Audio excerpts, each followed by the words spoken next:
Here's something nobody in the financial world wants to admit. The retirement advice that could save one person's financial life could actually hurt another person's.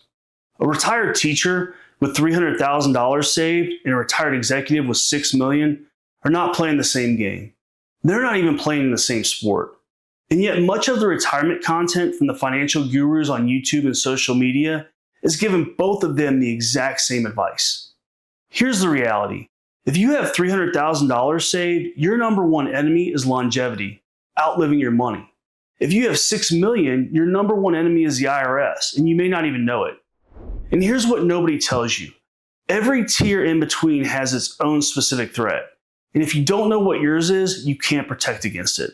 The Federal Reserve released its report on the economic well-being of the U.S. households in 2025. And here's the number that stopped me cold. Only 35% of Americans who haven't retired yet feel like their retirement savings are on track. Just 1 in 3. And the data points to one tier in particular where people feel the most financially confident, yet are carrying a threat most of them never see coming. So stay with me because I'll tell you exactly which one and exactly what to do about it. So let's get into it. Today I'm breaking down the 5 tiers of retirement wealth and more importantly what your specific playbook should look like at each one. I'm Kurt Soupy, CPA and retirement planner at Creative Financial Group. We've spent more than 20 years building retirement roadmaps for people who actually want to enjoy what they've worked so hard to save. If this kind of content is useful to you, hit like and subscribe. It genuinely helps more people find us. Let's get into it. Tier 1 is what I call survival mode. This is someone with a net worth under $300,000. Now, I'm not going to sugarcoat this tier because the people in it deserve straight talk more than anyone.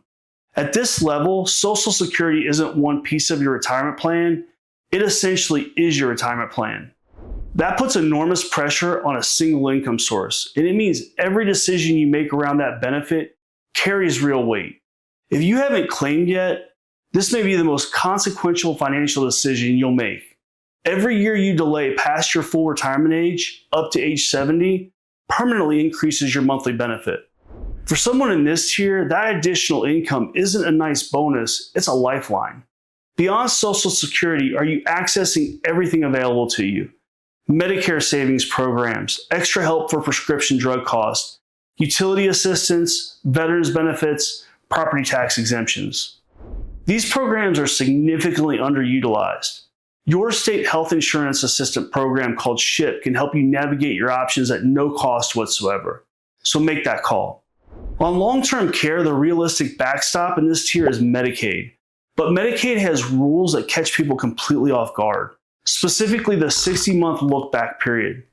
If you transferred assets or gifted money within 5 years of applying, you could trigger a penalty that delays your coverage entirely. One meeting with an elder law attorney is worth every penny, and at a minimum, make sure you have a will and healthcare directives in place. The core philosophy at Tier 1, defend what you have and claim everything you've earned. There's more available to you than most people in this situation realize. Tier 2 is what I call stable but tight. This is someone with a net worth between $300,000 and $800,000. And that wealth is often heavily concentrated in home equity. In this tier, the bills are covered, but there's not a lot of room for error. One significant health event, one bad market year, or one major unexpected expense can shift the picture quickly. If you have a pension and a spouse, the survivor benefit election may be the single most consequential decision you make at retirement. A life-only pension delivers a larger monthly check, but when you die, the income dies with you, and your spouse receives nothing. For most married couples in this tier, joint and survivor coverage deserves a very careful consideration before you sign anything permanent. You also need to understand how your income affects your Social Security taxes, because most people discover this too late. If you pull a large sum from your IRA in a single year, it can push more of your Social Security benefit into taxable territory. IRA withdrawals count as ordinary income, and that income stacks against the thresholds that determine how much of your benefit gets taxed. Be deliberate, not random, about when and how much you withdraw each year. Your home equity is also part of this picture. Whether you're thinking about it or not, many people in this tier are what I call real estate rich and cash flow poor. Understanding how that equity can work strategically through downsizing, a home equity line, or careful Medicaid planning is an important part of building a complete retirement plan. On long-term care, Medicaid may still be a realistic option for extended care, but estate recovery rules matter here. Your state may have a claim on your home after you pass if Medicaid covered your care costs. Know those rules before you need them.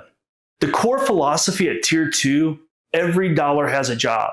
Make sure each one is assigned. In Tier 3 is where something interesting happens. The math completely changes, and most people don't realize it until it's too late to take advantage of it. So let's get into it. Tier 3 is what I call middle income. Net worth between $800,000 and $2 million. And here's what I meant by that. In Tier 3, you actually have more spending power than you think. The problem is almost nobody builds the plan that shows them that. This is also the tier I mentioned at the very beginning. The retirement sweet spot millions of people are working their whole lives to reach. Comfortable enough to feel secure, but not quite protected enough to actually be secure. That gap right there is exactly where long-term care can quietly destroy a retirement that should have worked perfectly. And the good news is, it is completely plannable if you address it now. And I'm going to get into that in just a moment. But first, the most important thing to build this tier is a real income plan.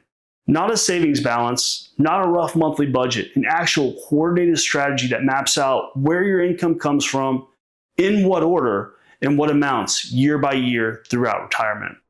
Here's what I see constantly with clients in this tier. They have $1 million or more sitting in retirement accounts.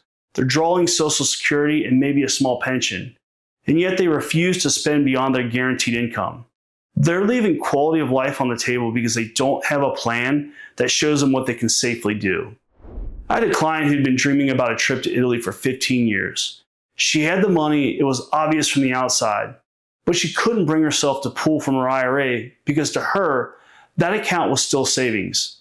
It took a written income projection showing her portfolio lasting well into her 90s before she finally booked the trip. That is what a good retirement plan actually does. It doesn't just protect you, it gives you permission to live. Tax awareness is critical here too. Every dollar you pull from a traditional IRA lands on your tax return exactly like a paycheck did when you were working. Roth conversions may make sense in this tier, but the word may is doing a lot of heavy lifting there. You need to model your specific situation before acting because the right answer depends entirely on your income sources, your bracket, your goals, and your timeline. Now back to what I promised you. Long-term care is the sleeper risk in this tier, and this is exactly why I flagged it at the start of this video.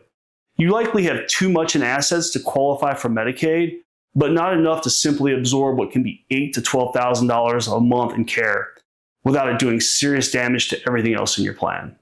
Start by modeling it into your retirement plan so you can actually see what a care event would do to your numbers. This is the gap that quietly derails more middle income retirements than anything else I see. The right answer is different for every situation, but the wrong answer is always the same, doing nothing. The core philosophy at Tier 3, coordination is everything, which account to pull from, when, and with what tax awareness. These decisions compound significantly over time. And if you think the complexity stops here, wait until you see what Tier 4 actually looks like from the inside. Most people in that tier have no idea what's quietly working against them. Tier 4 is what I call wealthy. Net worth between $2 million and $6 million. And in this tier, the core question shifts entirely. It's no longer will I have enough, it becomes am I keeping as much as I should? Because here's what I see repeatedly with clients in this tier. They worked incredibly hard to build real wealth, and often then they hand a completely avoidable portion of it to the IRS every single year, simply because they don't have a tax-efficient distribution strategy. Roth conversions deserve serious modeling here, especially during what I call the retirement gap window. That's the period between when you stop working and when Social Security and required minimum distributions begin. During that window, your taxable income may be lower than it will be ever again. Converting traditional IRA dollars to Roth at that lower rate can protect you from significantly larger RMDs later that push you into a higher tax bracket permanently. Not every situation calls for it, but every situation in this tier calls for modeling it. IRMAA is something you need to track every single year. These are the Medicare premium surcharges that trigger when your income crosses certain thresholds. And they operate like cliffs. $1 over the line, you pay the entire premium for that year. Those thresholds adjust with inflation annually, so this requires ongoing attention, especially when doing large Roth conversions or liquidating appreciated assets. Asset location becomes a meaningful lever here as well. The wrong assets sitting in the wrong accounts are quietly costing you money every year. Tax inefficient holdings belong inside your IRA. Tax efficient investments belong in your taxable brokerage. Your highest growth assets belong in the Roth. Estate planning moves from important to urgent in this tier. A revocable trust should be on your radar at a minimum. And if you're carrying a concentrated stock position either inside a 401k or in a taxable brokerage account, understand your full range of options before you default to simply selling. The core philosophy at Tier 4, tax efficiency isn't a bonus feature at this level, it's where your most significant financial gains are now made. Tier 5 is what I call multi-generational wealth. Net worth above $6 million. In this tier, retirement survival is typically off the table as a concern. The conversation shifts to something fundamentally different. Optimization, impact, and transfer. Advanced tax planning carries an outsized return here. The net investment income tax adds 3.8% on top of your regular capital gains rate at certain income levels. Capital gains timing, tax loss and tax gain harvesting, qualified charitable distributions, donor advised funds. These aren't academic strategies, they're the difference between building a legacy and leaving a tax bill. Concentration risk is something I push on hard with every client in this tier. A significant portion of the wealth I see here was built through one company, one industry, or in one asset class. That concentration is how wealth gets created, but it's not how wealth gets preserved. The strategy that built the portfolio can't be the strategy that protects it going forward. Estate planning in this tier becomes genuinely complex.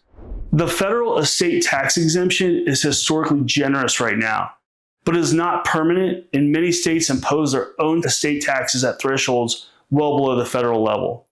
If you're in Massachusetts, Washington, Oregon, or several other states, you need to be actively planning around that today, not eventually.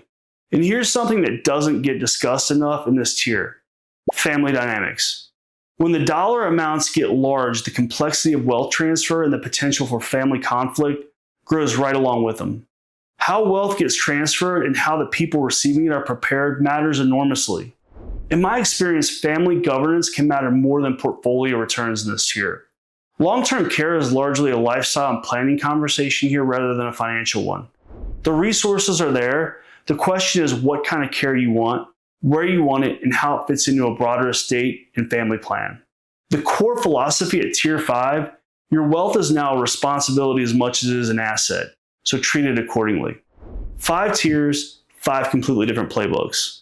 And I want to close with something that applies to every single person watching, regardless of which tier you're in. Most people have a savings plan. Almost nobody has an actual retirement plan. A savings plan tells you how much you have. A retirement plan tells you how to use it, protect it, and make it last. That gap right there is where retirements quietly fail. And it doesn't care which tier you're in. So wherever you are today, ask yourself the honest questions. Do you have an actual income plan, not just a savings number, but a coordinated withdrawal strategy?